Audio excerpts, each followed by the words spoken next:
Good morning, everyone. Good afternoon, good evening, especially those at the other side of the world. There is no time and space between us. There is only this present moment, and we are one. Today, we'll be reflecting on diary entry number 909.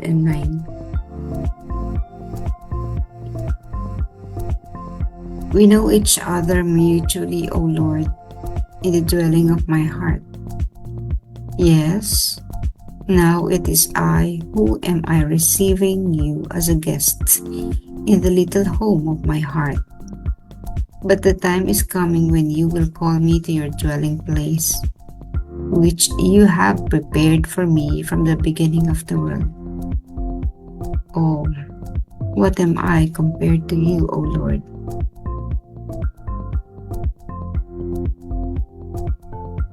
Kilala natin ang isa't isa, O Panginoon, sa panuluyan ng aking puso. Oo, ako ngayon ang tumatanggap sa iyo bilang isang panauhin sa maliit na tahanan sa aking puso. Subalit ang oras ay darating kung kailan tatawagin mo ako sa iyong panuluyan na inihanda para sa akin mula pa sa simula ng daigdig. O ano ba ako ikumpara sa iyo, O Panginoon? Parang kumpara natin dun sa ating buhay na nakilala natin ang ating asawa at nagkaroon ng kinasal tayo, no? After tayong ikasal, we live under one roof dahil iisa na tayo ng ating asawa. So parang ganito rin ang love story ni Faustina at ni Jesus, sapagkat ang isa ay nasa lupa pa. Yun si Faustina. Kaya ang kanyang esposo, si Jesus, siya yung dumadalaw. Dito siya napunta dahil si Faustina ay hindi pa maaaring tumungo kung saan siya naroon. Let's say it's a long distance relationship. Okay, hindi pa makalis si Faustina sapagkat wala pa siyang visa, wala pa siyang ticket, no, papunta roon. And so because Jesus is the one who has the visa sa earth, sa mundo, at siya rin ang may unlimited na pamasahe or plane ticket papunta dito, kung kaya siya ang malayang nakadadalaw sa mundo. So ganito rin tayo, ganito rin ang relasyon natin kay Jesus. Siya ang dumadalaw sa atin. Hindi tayo ang dumadalaw sa Kanya, bagamat pwede natin siyang dalawin sa Kanyang tahanan, sa simbahan, pero still yun ay dito sa lupa. So, sa love story again, Jesus is the one visiting Faustina at tumutuloy si Jesus sa panuluyan or dwelling place ni Faustina at ito yung kanyang puso. Dito niya tinatanggap si Jesus. Ang pagtanggap kay Jesus sa kanyang puso ay isang union na maituturing natin. Sa pagtanggap niya, dumaranas siya o nakakaranas siya ng kakaibang kaligayahan, tawag natin divine ecstasy. Sa kanilang pag-iisang dibdib, napupuspos si Faustina ng divine joy, divine peace. Kaya wala na siyang hahanapin pa.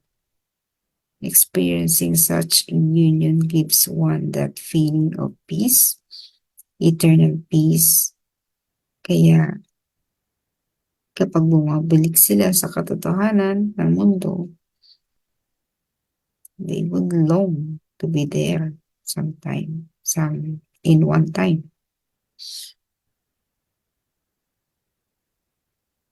We always wish to experience this kind of bliss. Ayaw natin na palaging lang na pagdurusa, paghihirap ang nararanasan natin. Ito yung isang consolation ni Faustina kasi though she would experience extreme pain, difficulties, and challenges, binibigyan naman siya ng pagkakataon ng Panginoon yung makaisang dibdib niya. Sa pagbisita ni Jesus sa puso ni Faustina, nagkakaroon si Faustina ng galak. So whatever pain she would be experiencing, nawawala yun. Kasi parang tayo, no? Kapag hindi maganda ating pakiramdam, pero binisita tayo ng mahal natin, waring nawawala yung sama ng pakiramdam kasi napapalitan nito ng saya. So, ganoon yung kaniyang experience. Pero sabi niya darating ang oras na si Faustina naman ang dadalaw kay Jesus. Pero yun na yung wala nang balikan. No? Kasi bibigay na niya ang sarili niya sa Panginoon ng ganap. Magaganap ito sa panahon na kailangan na nating lisanin ng daigdig. Meanwhile, habang hindi pa yung nagaganap, ito yung pinapanamikan lagi ni Faustine. Magkaroon sila ng tunay at pangmatagalang pag-iisang dibdib. Pero habang hindi pa nga natatapos ang kanyang misyon dito sa lupa, mananatili siya. Mananatili siya sa paghihirap, mananatili siya sa pananalangin, mananatili siya sa pagsunod niya sa kanyang mga itinuturing na mga superior hanggang nandito siya sa lupa.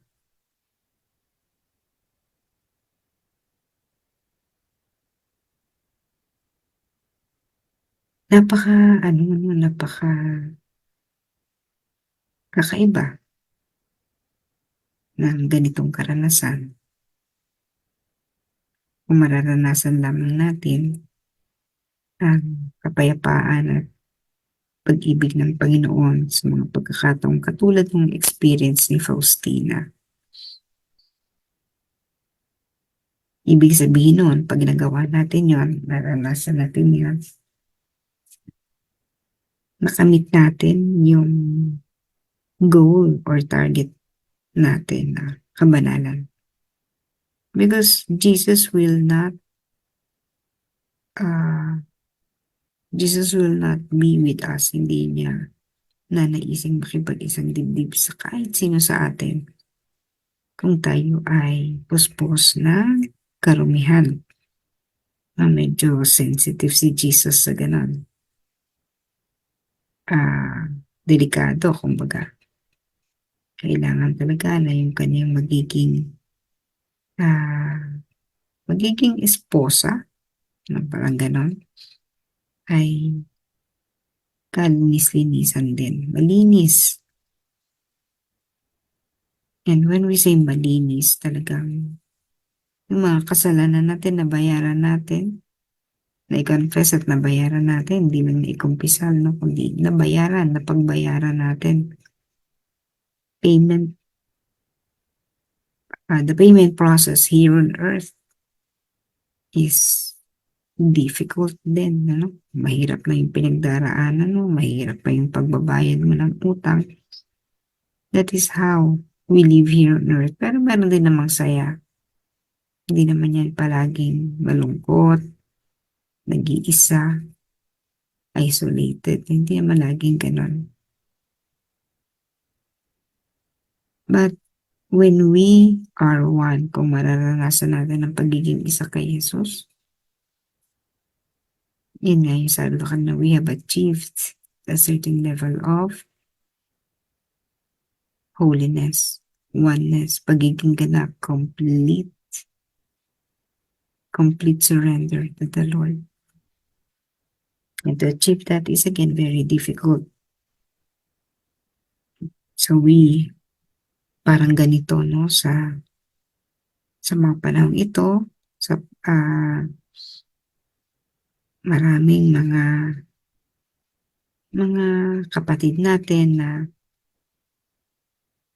tinahak yung perfection, not spiritually, but in terms of sa field ng sports, no? So lahat ng mga atleta na ngayon ay nagko-kompetisyon sa Paris for the Olympics. Think of them as like saints na tinahak yung perfection, napakahirap, training, dedication, perseverance, strength. Ganun din po ang pagiging banal. Marami kang iiwan. Iwan mo yung magkakaroon ka ng detachment kasi kung attached ka purely sa family mo, how could you train? And then the training process is really difficult.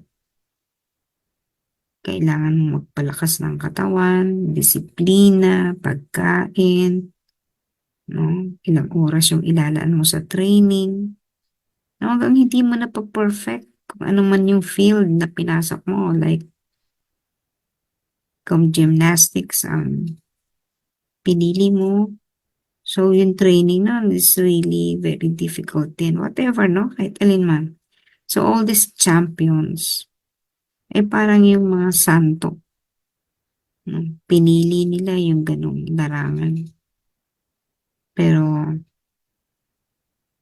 ang pagiging dakila, to be great in whatever we chose, no? Kung saan man natin pinili na landas, whether sports, family life, pagiging doktor, karpentero, magsasaka, alin man ang pinili natin dyan.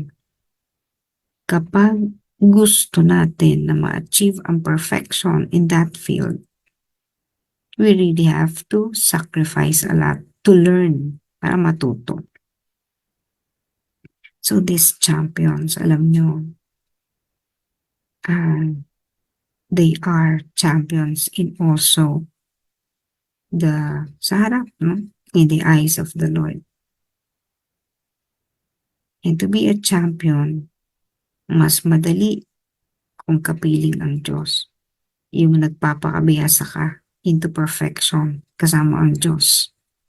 Kasi kung walang Diyos, isang atleta na walang Diyos, sumasandig lamang sa sariling lakas at kakayanan.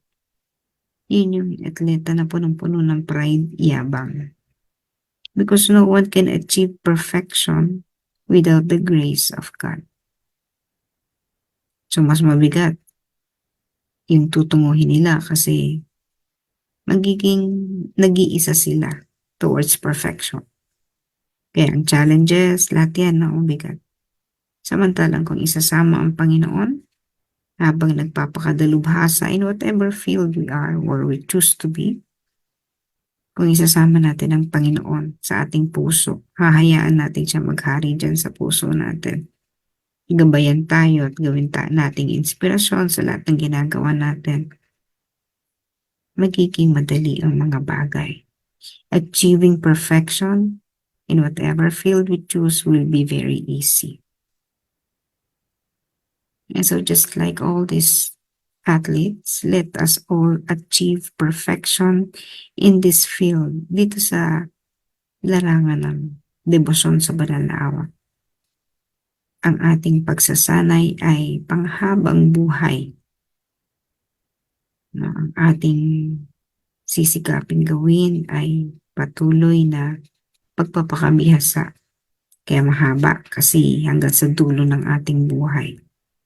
Dahil ang ating pagiging champion ay marirecognize lamang when we finally achieve oneness with God permanently, and that is after our life here on earth. May we be Like these athletes, may we be like Faustina, full of inspiration to achieve perfection.